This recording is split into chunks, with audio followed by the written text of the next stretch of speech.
दिनांक विठुरायाच्या पंढरीच्या नगरीमध्ये दिनांक 12 जूनपासून आमदार रोहित पवार यांचं अन्नत्याग आंदोलन या ठिकाणी होत आहे। त्या आंदोलनाच्या निमित्तानं वेळापूर परिसरातील काही महिला शेतकरी बांधव आपल्यासोबत आहेत।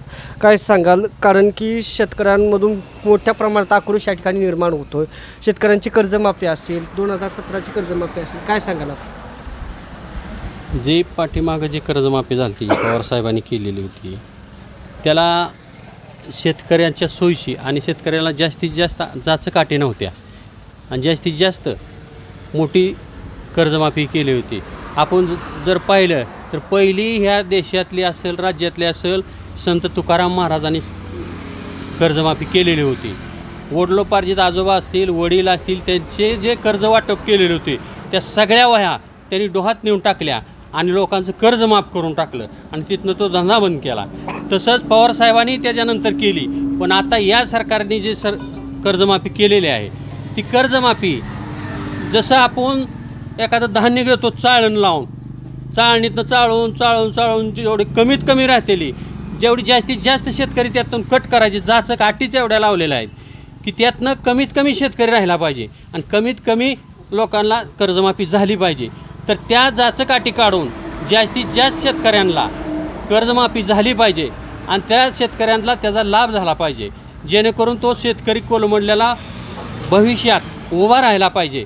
आणि आता सध्याला शेतकऱ्याला या सरकारचं असं काम आहे की त्याला एकदम संपवायचं धोरण चालू आहे, कारण शेतकऱ्याला गाडायचंच काम चालू आहे आणि ते JCB घेऊन डायरेक्ट गाडले तरी चालेल, पण तसं ते करत नाहीत। त्याचं एक तुम्हाला उदाहरण सांगतो।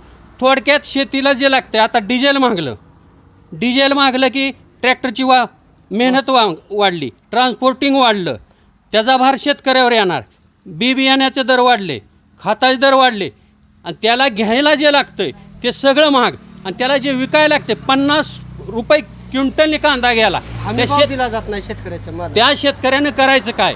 स्वामीनाथांच्या शिफारशी लागू करा म्हणून शेतकरी नेते सगळे 10 ते 15 वर्ष झाले झगडतात की शेतीच्या मालाला हमी भाव द्या, त्याच्या उत्पन्न होत नाही, कारण त्यांना हा शेतकरी उद्ध्वस्त करायचा आहे। त्याला उभा करायचं जर असेल तर त्याला तुम्ही कर्जमाफीसुद्धा नाही दिली तरी चालेल, पण त्याच्या धानाला योग्य भाव दिला पाहिजे, त्याच्या घामाचं दाम केलं पाहिजे, त्याला जास्तीत जास्त दर दिला पाहिजे, हमी भाव दिला पाहिजे, तर तो शेतकरी उभा राहील। परंतु खत मिळत नाही, दर वाढून खत मिळत नाही, डिझेलचे भाव वाढले, गॅसचे भाव वाढले, बी बियाण्याचे दर वाढले, त्याला ज्या ज्या वस्तू लागतात त्या सगळ्या वाढवलेल्या आहेत, पण त्याच्यातून जे निघतं आहे, आता मध्ये पाऊस झाला त्यावेळेस आमच्या तालुक्यातील असेल, पूर्ण महाराष्ट्रातील असेल, केळी बागा पूर्ण उद्ध्वस्त झाल्या, डाळिंबाच्या बागा झाल्या, पेरूच्या बागा असतील, पण त्याच्यासाठी सुद्धा तुम्ही अनुदान देऊन जास्तीत जास्त लवकरात लवकर त्याचे पंचनामे करून त्यांना जास्तीत जास्त अनुदान दिलं पाहिजे आणि त्या शेतकरी जेणेकरून तो परत उभा राहील। भाजपच्या कार्यकाळामध्ये सर्वाधिक शेतकरी होरपाळला जातो, त्याबद्दल काय सांगाल? जाणीवपूर्वक शेतकऱ्याला टार्गेट केलं जातं, सर्वसामान्याचं सरकार म्हणायचं, मात्र शेतकऱ्याच्या माती काही दिलं जात नाही। फक्त शेतकऱ्यांचा वापर हा निवडणुकीपर्यंत करायचा आणि ज्यावेळेस विरोधात असतात त्यावेळेस शेतकऱ्यांची बाजू घ्यायची। 2013 साली देवेंद्र फडणवीस साहेबांनी पाशा पटेलच्या नेतृत्वाखाली नागपूरमध्ये मोर्चा काढला होता।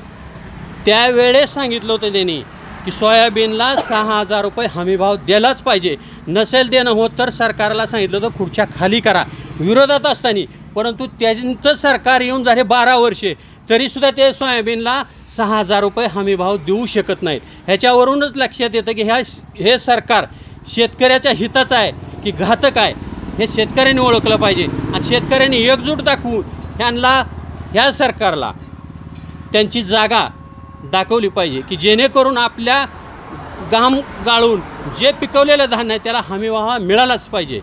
आता जे उद्या 12 तारखेपासून रोहितदादांचं आंदोलन होतं अन्नत्याग, त्या आंदोलनाला आपण उपस्थित राहणार? आम्ही उपस्थितच राहणार आहेत, कारण रोहितदादा हे आमच्या पक्षाचे नेते आहेत। मी किसान सेल प्रदेश कार्याध्यक्ष महाराष्ट्र राज्य शरद पवार गटात आणि अनेक शेतकरी त्या ठिकाणी उपस्थित राहणार आहेत, कारण हे सरकार असं आहे शेतकऱ्याला विचारात घेत नाही, शेतकऱ्याच्या हिताचा विचार करत नाही, शेतकऱ्याच्या बाजू घेणाऱ्या शेतकरी संघटनेच्या नेत्यांना विचारात घेत नाही। एखादा राजकीय नेता शेतकऱ्याची बाजू घेऊन आंदोलन करत असेल तर दडपण्याचा प्रयत्न करत आहे.